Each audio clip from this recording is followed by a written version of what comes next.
Of course, still digesting what happened at 226 in Las Vegas. Daniel Cormier defeating Stipe Miocic, the now former UFC heavyweight champion, kind enough to join us. Really appreciate him doing so. So let's go to the magic of Skype and say hello to Stipe Miocic. There he is. Stipe driving right now. Hey, Stipe, how are you? Well, I'm not driving, taking my wife. How's everything going with your wife? Is she okay? Oh, she's doing great, man. Just around baby watch, you know. Feeling okay, though? Yeah, she's doing great. What did you end up doing as far as her watching the fight, not watching the fight? What was the end plan? Well, she didn't come. She watched the fight because she was home with a bunch of friends and family to make sure she was good to go. But she was all right. I wish she was there, but it is. So the nerves didn't affect her negatively or anything like that, like leading, the moments leading up to the fight, all that stuff and more. No, I didn't bother her at all. She just wanted to make sure I was okay. Came home to her. That's all she cared about. Okay. I must say off the top, Stipe, I'm sorry about yesterday. It was a valiant run for Croatia, but in the end, I think, would it be fair to say the better team won or no? No, I thought they were the better team, but it just didn't go their way. Just few here, few the handball didn't help, and then I just it just yeah, it's frustrating, but they played well, man. They tried hard. You can't complain. I'm sure you were proud, right? Oh, 100%, man. I was so. They'll be back. They'll be back. Okay. By the way, are you like? I feel like you're like a Wolverine. Your face has healed incredibly well and incredibly fast. What's that? Is this typical for you? Your face has really, like, from what the post-fight presser, it doesn't look like you were in a fight 9 days ago. Is that typical for Yeah. you? Do you heal that fast? Yeah, I think I do. I heal pretty quick. I bruise pretty easily, but I heal pretty quick. Okay, well, that is good. Have you had a chance to rewatch the fight? No, I'm not. Do you care to watch the fight? Like, is this something you're going to actually do, or will you never watch that again? I will when I get my rematch. Okay, so where are you at now? 9 days later, do you feel like that's what's owed to you? I think so. I mean, why wouldn't it be? I defended the belt more times than anyone I've had a belt for over 2 years. I mean, guys haven't fought over a year and still get a rematch if they lose in the match, and why wouldn't I get one? Have you or your team expressed this to the UFC, and if so, what are they saying about it? Yeah, I totally. I mean, yeah, I told him 100%. I told Dana personally, and he said, I guess DC and Brock's like inked up, I guess, right? Which I have no idea how, and he's still suspended, and how you giving a guy a shot that it's 0-2. His last few fights, he's 0-2 with no contest. So I understand how I got a title shot. When did you talk to Dana? What's that? When did you talk to Dana? Like 2 days ago, or no, a couple days ago. I'm sorry. He called you? Yeah, and then I call him back. Yeah. Oh, how'd that conversation go? Just told him I want a rematch, and he gets a title shot when he hasn't done anything. And what did he say in response? He's like, well, I mean, he didn't really have much to say. I told him, like, it's not really, I don't understand how I get a rematch. And then he said, oh, it's already up. I'm like, well, if it's already inked up, then I'll be on the back burner if someone gets hurt or someone gets caught with something. I have to say, and I don't know how you feel about it, it felt like the whole thing happened very quickly, right? And I don't know what was planned, what was not, but you're in the cage. I saw you in the background, and DC obviously called Brock into the cage. I know sometimes they don't give interviews to people who lose because of concussions and things like that, but, Brock talking about you in a disparaging way and you just kind of being forgotten about, did that sit well with you? Did you feel like you were a little bit, disrespected and all that? Yeah, I mean, listen, it was like, I don't know if it's professional sport. It's not like WWE. We started talking back to each other, and I don't know if that was just like, it's just like a whirlwind of just crap. That's all it was. And I was perfectly fine. Unfortunately, it wasn't my night, but I knew where I was at. I knew what was going on. I wish I would have got the opportunity to talk because I want a rematch. So were you waiting for that? Were you waiting to get on the mic and say something? Yeah. And what happened? You saw what happened. It was, I mean, it was WWE. Right. Did you know? Whatever. Did you know Brock was there? Well, yeah. Once I was walking out, I saw him walking through the town on the TV in the back. But did you know, like Wednesday, did you know that week that he would be in attendance? No, I had no idea. So you just saw him on TV. That was the first time, like everyone else. Yep. And what were you thinking when you saw that? Oh, well, Brock's here, so I figured something was going on. Okay. Did that give you any like?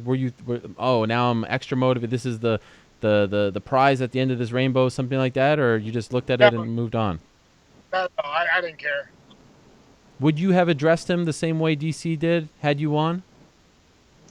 No, I would definitely. I would have been more professional. I mean, I probably would have been like, "Hey, great to see you. Let's do this, whatever." And I'm out.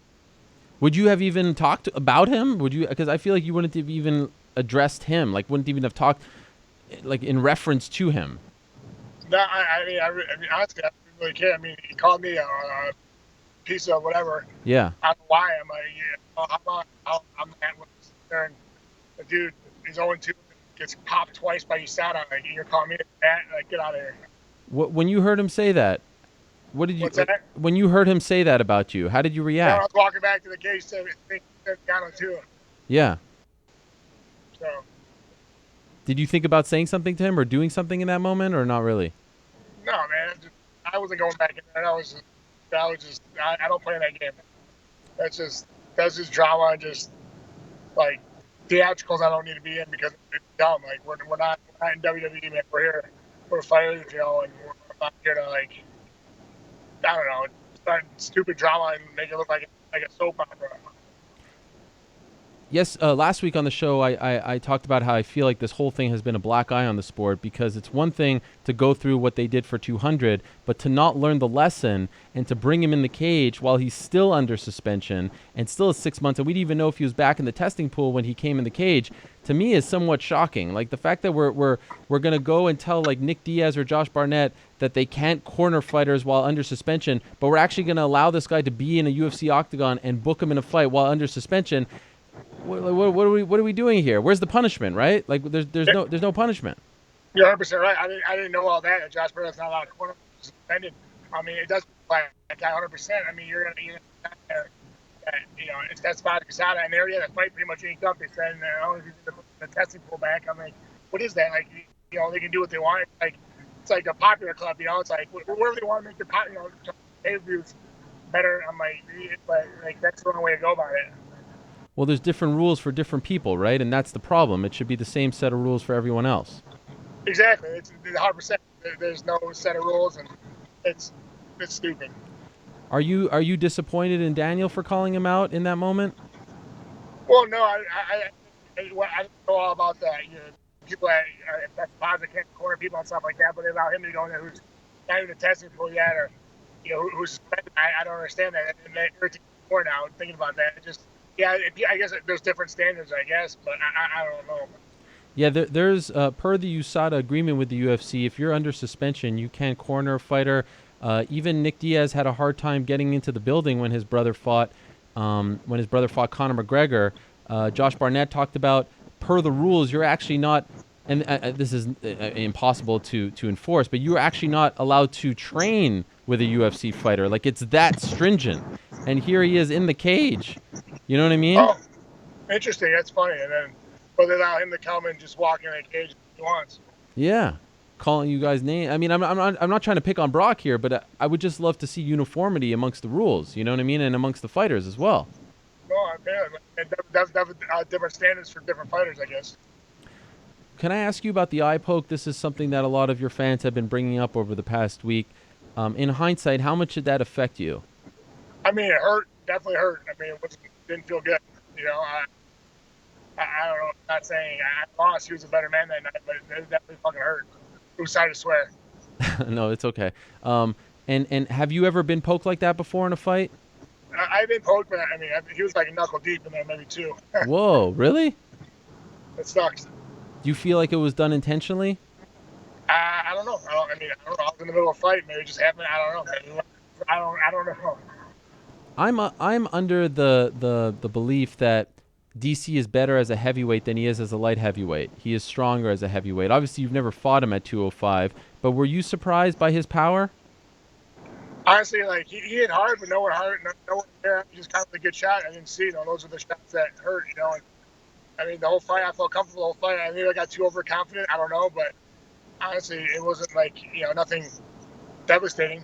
Okay. Early in the fight, I was actually watching it with Chael, and we were noting that I thought you were winning the round. You were getting the better of him, better in the exchanges. I felt the same way. You felt the same way. So do you feel, in hindsight, like you kind of rested a little bit because things were going so well? Yeah, I don't know. I felt good the whole round. I felt like I was pushing the pace on him. I was backing him up. I almost took him down. I got him to the ground and I got back up. But I felt like I was hitting more shots. And just like I said, it was just got a good shot. I mean, it's fighting. Yeah. Do you remember what happened? Like, do you remember the finishing sequence? Have you even seen that highlight? Yeah, well, he got me in the clinch and it knocked me out and finished up with a few punches. It was a good stoppage. Okay. I wasn't defending myself. Right. And after the fight, any injuries? No, Okay. I just know. my ego. Yeah. How is your ego feeling? What's that? How is the ego? I mean, it could be better. Once I get a rematch. Yeah. No, but I mean, I think it's something that people don't take into account. You go back home, and the belt isn't yours, and things like that. People come up to you. It's almost like someone died in your family, right? They're like offering condolences. What is it like? No, everything's good, man. Like, we're good. Everyone, they don't care. As long as I'm okay, that's all I care about. It felt like you were actually, I don't know if you were putting on a front, but I felt like you were actually like in good spirits with your Instagram posts. You put up a video and things like that. You showed up to the press conference, which is something that we can't say. I was in good spirits. I mean, I was going home. I wasn't in great spirits. I lost, but in hindsight, I was going home to see my wife, and we're expecting. Of course, I'm just thinking the positive at that point, just trying to make myself feel better. Right. Do you feel like the fact that you're about to be a dad is a blessing in more ways than one, in the sense that now you can't focus on, like, you have to focus on something that's a lot more important to both you and your family, so you can't really lick your wounds? Yeah, no, I just wanted to, just focus on my wife. That's the most important right now. I it didn't go my way on Saturday night, and just wanted to focus on the good things. And I'll travel back to get back in the swing of things and think about what I did wrong and get better. I know that you said you wanted to take some time off, because you were going to be a dad going into the fight. Do you still feel the same way after the fight? No, we'll figure it out. I was going to take a rematch. Okay, so if they come back to you and say, hey, we want you to fight in November, 100%. You're in, no matter what. Yep. But what if they come back to you with a different fight, not the rematch? I'm getting a rematch. That's all I care about. It's just rematch. Yep. That's the only thing you're open to. Yep. You're kind of looking at the camera right now like a couple times, and it's actually a little bit scary. Yeah. You're not messing around. Nope. Are you confident you're going to get the rematch? I better get it. Or what? We'll find out. Like, are you saying you're not fighting ever again if you don't get a rematch? No, I didn't say that, but I'm saying I'm going to get a rematch. That's all I'm worried about right now. About anything else. Okay. Does the fact that, Dana said to you that the fight is inked, does that worry you? No. But how are you going to get it if he says that it's inked? We'll figure it out. Okay. You're confident? Yeah. Do you think that it's up to DC to say that you deserve the rematch because you were the longest reigning champ? I deserve a rematch exactly for that reason. I mean, and I let him come up to fight me. If DC come up and fight me, for a super fight, he was better man that night. I want to come back and get my belt back. Would it be easier to digest if it wasn't Brock getting this fight, if it was someone who was actually in the, No. Doesn't matter. Doesn't matter. Would you like to fight Brock? I'd fight whoever, but I want to get a rematch. Okay. Did you happen to see Junior Dos Santos fight on Saturday? I did not. I heard you did well, though. He did well, yeah. Afterwards, he said he wanted to fight you a third time, but I'm guessing that's not of interest. Well, I fight DC, then we can talk. Right. But it's now DC or bust at the moment. Right? Yeah, I'm not worried about that right now. I want to rematch. That's all I care about. Okay, cool. So what's the next step? Is it just having your management try to convince the UFC that this is the fight? Yeah, 100%. That's exactly what it is. I have great management, and we'll get it done. All right. Well, I wish you the best with that, Stipe. Thank you for doing this. And I know most people after a big fight don't want to talk to the media, and I appreciate you doing this, especially on route with your wife. No worries. Thank you so much for having me. Okay, thanks, Stipe. All the best to you. There he is, Stipe Miocic. I think that he got his point across. He wants a rematch. That's what he wants.